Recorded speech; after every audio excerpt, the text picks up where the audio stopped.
John Choi, North County Fire, spelling is JOHNCHOI,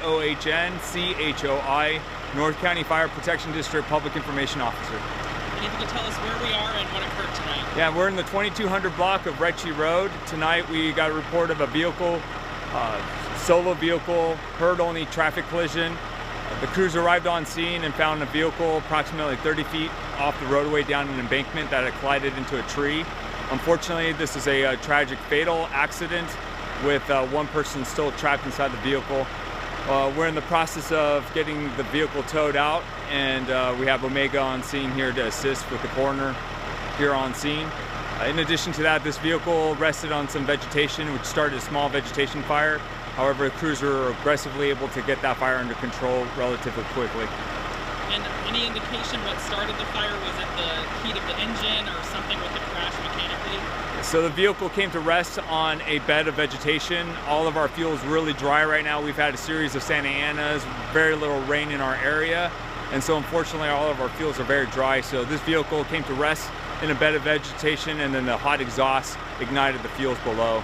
And it's just the one occupant and they are deceased in the vehicle. Yeah, crews arrived on scene to find one person trapped inside the vehicle. He was pronounced dead on scene, and there were no resuscitative efforts due to the traumatic arrest. And it was reported that there was cactus down there. Did that affect, your access to the vehicle at all? Any sort of challenges with it also being over the side? Yeah, the biggest challenge that we had was the vehicle compromised a large diameter tree, so we had a large branch that rested on top of the vehicle. However, the patient was found to be pulseless and apneic when we arrived on scene, so based on the traumatic arrest, he was pronounced dead on scene. And this was first reported when exactly again? At 10:53 tonight. And it was heard by you said a nearby resident? By a resident who came down and directed us to the scene. So some of the challenges that we had, the vehicle struck a large diameter tree that went into the windshield. Unfortunately, this driver was not wearing his seatbelt, which contributed to possibly the 1144, the dead on scene.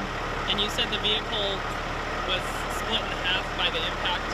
No, so there was a tree, a large diameter tree that it struck, and that split the tree in half. A large branch was leaning against the vehicle right across the windshield.